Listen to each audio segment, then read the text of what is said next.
हाँ सर, जैसे कि मैंने बताया कि आज बोर्ड ऑफ स्कूल एजुकेशन धर्मशाला के चेयरमैन हेमराज बाजवा जी के साथ आज बैठक हुई है। उनकी अध्यक्षता में बैठक हुई है। बोर्ड के सचिव, बोर्ड का पूरा staff, Himachal government teacher union के सभी जो हमारी राज्य कार्यकारिणी के पदाधिकारी है और 12 जिलों के जो हमारे अध्यक्ष है, वो सब एक बड़ी सार्थक 32 सूत्रीय मांग पत्र में बैठक हुई है। बड़ी सार्थक बैठक हुई है। ये बैठक चाइल्ड सेंटर्ड बैठक थी। जो एजेंडा था इसमें टीचर्स सेंटर्ड भी था, पर चाइल्ड से लेके ज़्यादा हमने बात कही। जैसे कि उदाहरण के तौर पे मैं आपको बताऊं कि जैसे एग्ज़ाम को लेके जो हमारी सीरीज़ बनती है, ABC सीरीज़ बनती है, उसमें क्या होता है कि किसी सीरीज़ में आसान पेपर होते हैं, किसी में क्वेश्चन मुश्किल होते हैं। मान लो 20 सीरीज़ है, उसमें आसान क्वेश्चन आ गए और A और B C के मुश्किल हो गए, तो जो बच्चे के, क्योंकि जो परसेंटेज बनना हो तो ओवरऑल बननी होती है, तो बच्चा जो टॉपर आएगा तो वो डेफिनेटली उससे आएगा जिसकी सीरीज़ के क्वेश्चन आसान हो गए। तो हमने बोला कि आप सीरीज़ 3 की जगह 5 बना लो, पर क्वेश्चन जो है वो चेंज नहीं होने चाहिए। हर सीरीज़ में सेम क्वेश्चन हो, उसको आगे पीछे किया जा सकता है। CBSE का यही पैटर्न है। ये बात सैद्धांतिक तौर पे मंजूरी उसको मिली है। और हमने एक बड़ी बात बच्चों के लिए कही है। CBSE में 10th क्लास एक मैथमेटिक्स का फोबिया होता है। 10th में बहुत से बच्चे जो है, बहुत से हम लोग में से भी जो 10th में जो है वो मैथ्स में वीक हो के भी आगे जाके बड़े अच्छे निकले बच्चे। तो ये नहीं मतलब होता कि कोई बच्चा मैथ में वीक है तो ओवरऑल उसका विजन नहीं है। तो CBSE ने एक पैटर्न निकाला कि 10th में मैथ्स बेसिक और स्टैंडर्ड 2 तरह के मैथ पढ़ाए जाते हैं। जिस बच्चे ने आगे जाके मैथ नहीं पढ़ना उसको बेसिक पढ़ाया जाता है, वो स्टैंडर्ड नहीं पढ़ेगा। तो हमने यहाँ भी इंट्रोड्यूस करने का एक बात कही कि ऐसा हिमाचल बोर्ड कर सकता है और करना चाहिए, और इसको सैद्धांतिक उन्होंने मंजूरी दी है कि अच्छी पहले हम इसको करेंगे, लेकिन हमारी किताबें वही होगी, पर उसमें हम कुछ उसको सिलेबस को अलग अलग कर लेंगे। अगर आपने बेसिक पढ़ना है तो ये चैप्टर हो गए और स्टैंडर्ड पढ़ना है तो पूरा पढ़ेंगे। तो मैंने कहा इस तरह से कुछ किया जा सकता है। तो ये भी एक बड़ा बच्चों के इसमें बड़ा अच्छा फैसला हुआ है। अगर टीचर के हित की बात करूं तो हमने टीचर की ACR उसकी जो बनती है वो एक परफॉर्मेंस होती है, उसका रिजल्ट बेस्ड बनती है परफॉर्मेंस। तो होता यह था कि इससे पहले जब बच्चे का जो रिवोल्यूशन, बहुत से बच्चे भरते हैं जो बच्चे फेल हो जाते हैं, एक पेपर में होते हैं, 2 में होते हैं, तो वो बाद में पास भी हो जाते हैं। बहुत से बच्चे पास हो जाते हैं जो बॉर्डर लाइन पे रहते हैं। और उससे क्या होता है, टीचर का रिजल्ट जो है पहले तो कम होगा। जब वो बच्चा पास हो जाएगा तो डेफिनेटली उसका रिजल्ट में इंक्रीज होगा, पर वो इंक्रीज के बाद का रिकॉर्ड, रिवोल्यूशन का रिजल्ट जो है वो टीचर के पास नहीं आता था आज तक। उसको पता नहीं लगता था कितने बच्चे पास हुए। पता लग भी गया तो उसके पास कोई ऑथेंटिक प्रूफ नहीं होता था कि वो अपने रिजल्ट को वो दिखा सके कि मेरा रिजल्ट अब 60 की जगह 80% हो गया बोर्ड का रिजल्ट।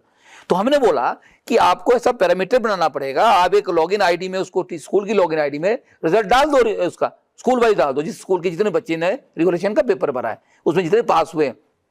बोर्ड ने इस बात को सैद्धांतिक मंजूरी दी कि ठीक है, हम इसको स्कूल की लॉगिन आईडी में डाल देंगे ताकि टीचर वहां से अपने रिवाइज रिजल्ट को वहां से प्रिंट निकाल के एक ऑथेंटिक रिकॉर्ड हो जाएगा, मेरा बोर्ड का रिजल्ट इतने % हुआ।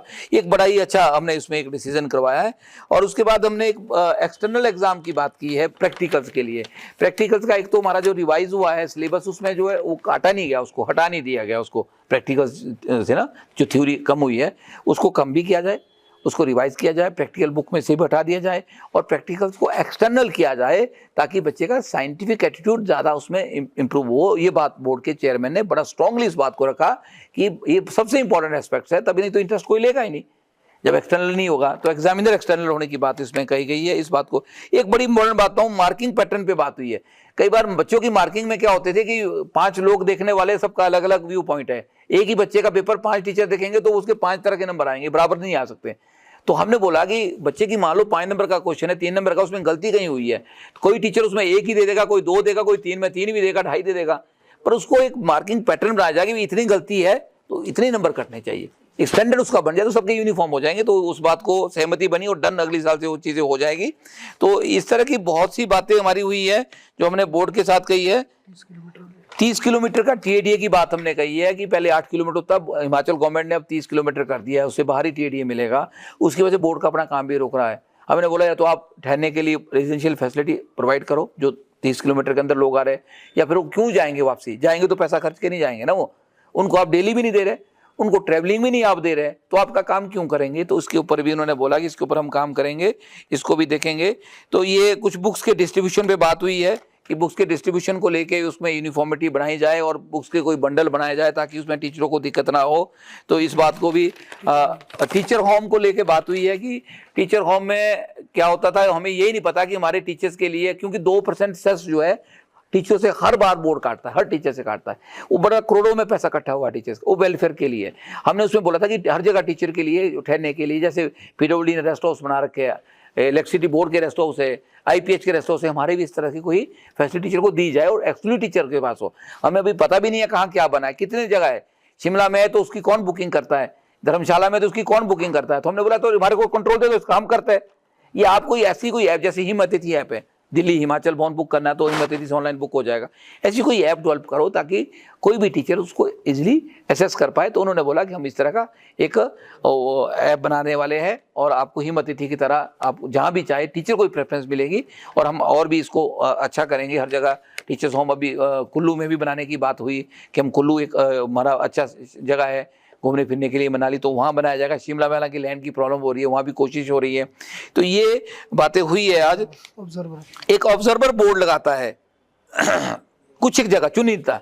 अभी एक बार नगरोटा बगुआ का है, 2-3 साल से लगातार एक ही स्कूल में वहाँ पे ऑब्जर्वर लगते हैं। ऑब्जर्वर क्लरिकल स्टाफ से लगते हैं। हमने बोला जब एक प्रिंसिपल क्लास 1 कैडर का आदमी बैठा हुआ है वहाँ पे स्कूल के अंदर, प्रिंसिपल की जो है वो एग्जामिनेशन का कोऑर्डिनेटर होता है, सुपरिटेंडेंट बैठे हैं वहाँ पे, पूरा स्टाफ है, तो आप एक आदमी को वहाँ भेज के पूरे दिन वहाँ बैठा लेते हैं। बच्चों की जो उसकी साइकोलॉजी है वो भी समझनी जरूरी है। तो हमने बोला या तो प्रिंसिपल के ऊपर का आदमी उसको भेजो कैडर में, उस लेवल का आदमी को भेजो, वहाँ बैठा दो पूरे दिन, कोई बात नहीं, जो बच्चों को समझ तो पाए। कम से कम उस क्लास से नीचे क्लास 1 आदमी, तो क्लास 1 कैडर का आदमी वहाँ भेजो, तो अदरवाइज ऑब्जर्वर की जरूरत नहीं। तो बोर्ड ने इसको बोला कि बिल्कुल नहीं लगाएंगे तो इस बात का ध्यान रखा जाएगा।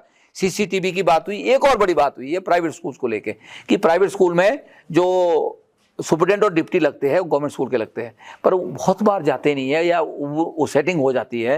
होता क्या है बाद में, फिर वहाँ पे फिर इंटरनल सारा मैनेजमेंट होता है और उनकी मजबूरी है कि उन्होंने जो है इंटरटेन करने हैं उस चीज़ को। अब बच्चों की संख्या बढ़ानी है तो वो कुछ ना कुछ चीज़ें चल पड़ती है। तो हमने बोला इसको मैंडेटरी किया जाए कि गवर्नमेंट टीचर ही वहाँ पे सुपरिटेंडेंट डिप्टी जाए।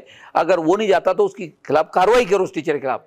आप पहले तो लगाओ 100% ड्यूटियाँ, उसके बाद नहीं जाता तो कार्रवाई करके नेक्स्ट टीचर को वहाँ पे अपॉइंट करो। तो ये मैंडेटरी और कंपलसरी कर दिया बोर्ड ने। तो इस तरह से क्वेश्चन पेपर 5 ईयर्स के हमने बोला वेबसाइट पे डालो बच्चे को, इससे पहले हर सब्जेक्ट के 5 साल के पेपर, ताकि बच्चा उसको देख के पता लगे कि किस तरह का पैटर्न आता है, कितने मुश्किल क्वेश्चन आता है, वो बच्चे को आगे तैयारी के लिए उसकी हेल्प होगी। तो ये बातें, बहुत सारी बातें, कुछ फाइनेंशियल बातें भी हुई है, उसको लेके हमने बोला बोर्ड को, बोर्ड की मजबूरियाँ हैं कि 1-2 साल अभी टाइट चल रही है स्थिति हमारी भी। कुछ पैसा बोर्ड का जो है डायरेक्टरेट के पास फंसा हुआ है, डायरेक्टर ऑफ हायर एजुकेशन के पास फंसा हुआ है, उसको लेके हमने बोला कोई बात नहीं, अगर नहीं हो सकता है तो डायरेक्टर हायर से बात करेंगे कि उनका 35 करोड़ के आसपास पैसा जो है बुक्स का जो है डायरेक्टर एजुकेशन के पास है। और एक बात और हुई है कि बुक्स को लेके कि प्राइवेट स्कूल्स भी जो NCERT और हमारी बोर्ड की किताबें हैं, CBSE की किताबें, उसको लगाए। प्राइवेट स्कूल का बोर्ड का किताबों का अपना सिस्टम होता है। अगर गवर्नमेंट स्कूलों में बुक्स जो है HP बोर्ड की, NCERT की लगाई जाती है, मैंडेटरी की गई है, तो प्राइवेट स्कूलों के अंदर भी किताबें NCERT और बोर्ड की द्वारा लगाई जाए। ये बात बोर्ड ने कही है। बोर्ड इसके ऊपर काम कर रहा है। उन्होंने चिट्ठी भी जारी की है प्राइवेट स्कूल को कि भाई आपको हमारी किताबें लगानी पड़ेगी। उससे जहां बोर्ड का रेवेन्यू जनरेट होगा वहाँ यूनिफॉर्मिटी भी आएगी, क्योंकि बच्चों को जो है सस्ती किताबें मिलेगी। नहीं तो 6-6, 5-5 हज़ार की किताबें बच्चों को खरीदनी पड़ती है। जब हमारे पास NCERT की बुक्स HP बोर्ड दे रहा है, प्रिंट करके दे रहा है, तो वो बच्चों को किताब बढ़िया क्वालिटी की किताबें हैं। तो वो ये बातें कुछ हुई है आज, इन बातों को लेके अच्छी सहमति बनी है, बड़े सौहार्दपूर्ण माहौल में बैठक हुई है। तो यही कुछ बातें थी जो मैंने आपको कहनी थी। इन्हीं शब्दों के साथ बहुत बहुत धन्यवाद।